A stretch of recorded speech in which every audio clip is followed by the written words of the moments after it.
Hey everyone, this is Lomi, and before I color match Little Rune's head to his body and give him a face-up, I figured it was a good idea to make his wig. This way, I won't run the risk of scratching his paint, since he'll be heavily airbrushed as a color match. It's been a long time since I did wig making, but I have a few more I want to make soon, so if you have any questions or see things you'd like me to expand on in future videos, let me know in the comments and I'll do my best. I've started this process by making a wig cap. This is done by coating 2 layers of nylon stocking material with several layers of white glue while the material is stretched over the doll's head. I'm using bits of leftover wefts from making other wigs, so I want to be wise with my materials, and this wig will probably look pretty rough during the construction phase. I use a cheap paintbrush to apply glue to the wig cap, then press cleaned and straightened alpaca fiber into the glue with a popsicle stick, which I also use to apply more glue on top of the fiber. For very small dolls, I find direct application to the wig cap works better for me than using wefts, and it also gives me greater control over placement of the fiber, which is important when using leftovers like I am. I used the nicest tips cut off the old wefts for the hair around his face, and the blunt-ended middle pieces go around the sides and back. There are some lighter colored hairs and bits of dust stuck in this fiber because I pulled them out of my spare weft box, where all the colors are mixed together. This was laying on top of some light blonde wefts, so there are some much lighter bits stuck in there that I'll have to pick out and brush out later on.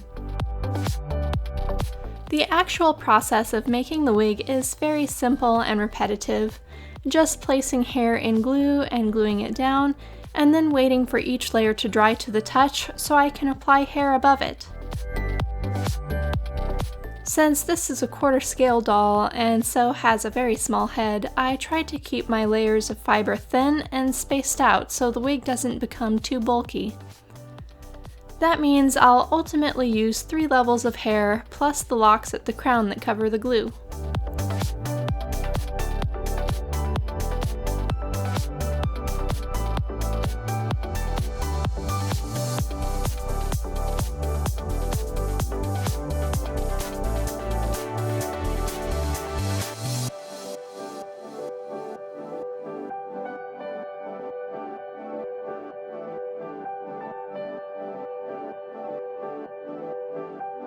Water-soluble glue is what I've found I prefer for doll wigs because it's easy to work with, it doesn't smell bad, and the wigs can still be washed as long as they aren't submerged completely or left to soak in water for extended periods of time. A quick rinse and styling and then leaving the wig to dry isn't enough to reactivate the glue and cause it to separate from the wig cap.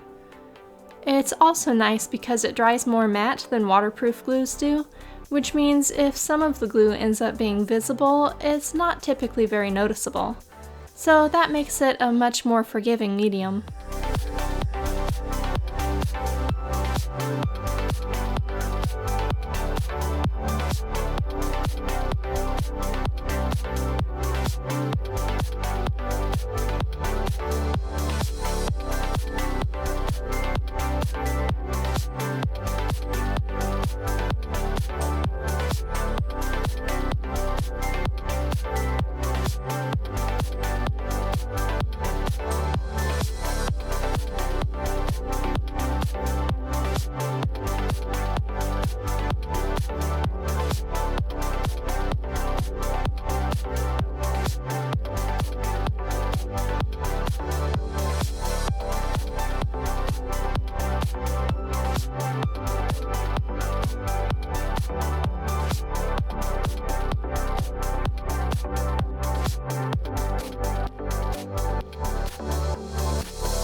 On the back of the head, I thought I could maybe use the glued top of one of these old wefts, but it ended up being too stiff and wouldn't lay nicely on this doll's tiny head.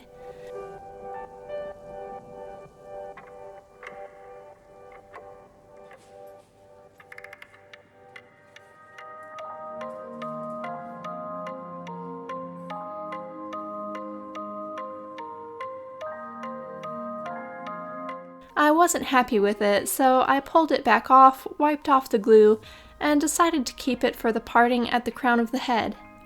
Wefts for very small dolls require narrow tops and really flexible glue, which this was not.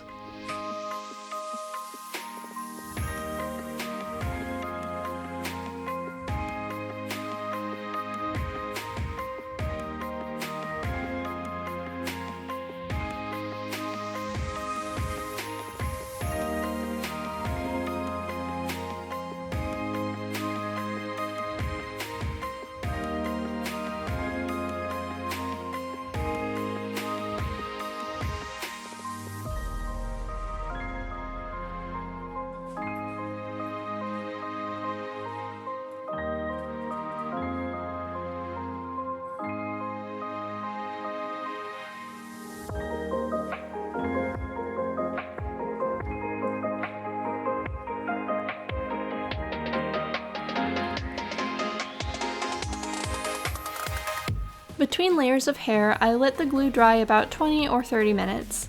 But once I get to the crown, I need the wig to be completely dry so I can do the parting.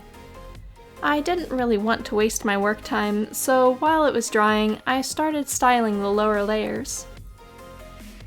Those blunt edges can be softened and made more even and natural by separating out the blunt section of hair and then trimming vertically into the ends.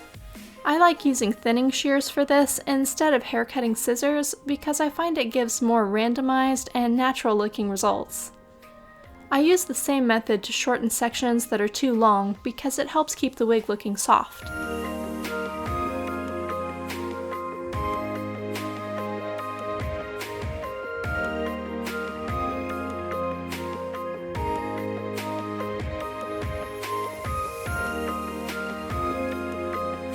Once the trimmed layers are combed together, they blend much more nicely. I'll revise all of this for better results once the whole wig is dry and done, but this is a good start.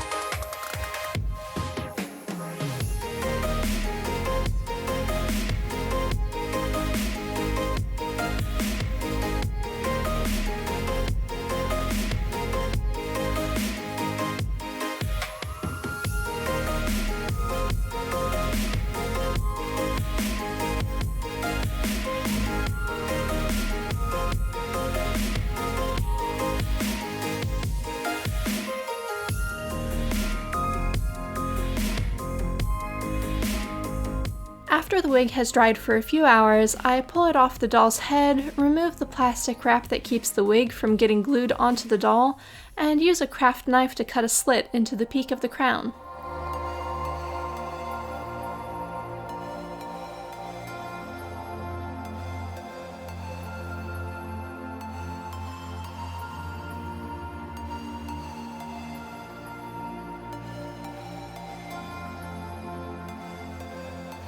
I have two wefts that I put together and slide through the slit so the end of the hair that's all glued together is on the inside of the wig cap.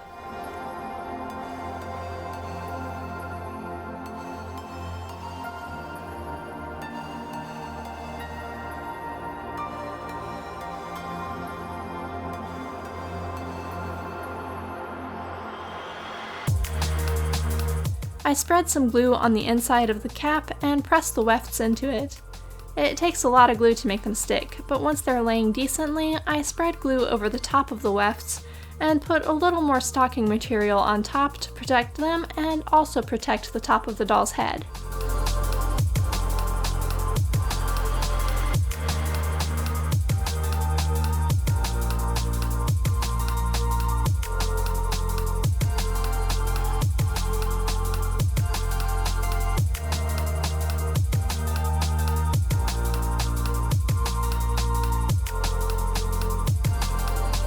Lots of glue goes on top of this material, Then I press the wig cap back on top of the doll's plastic wrapped head so it can dry in the right shape.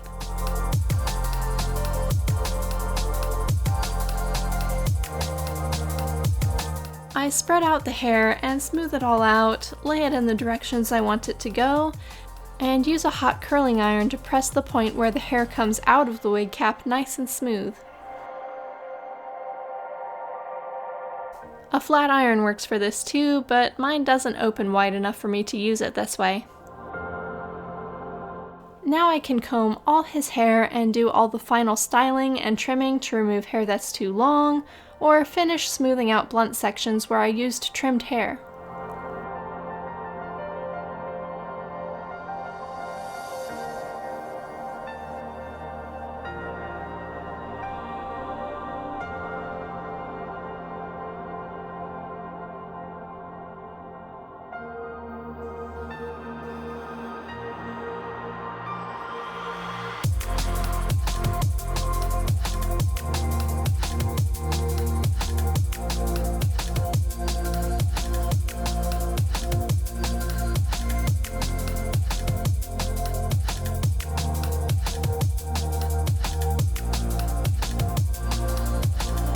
When everything is done, I can use human hair products to style the wig if necessary, but I think it looks okay right now.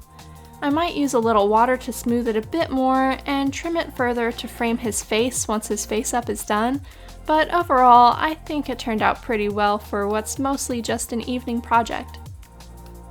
That's all for today though. Thanks for watching. Bye.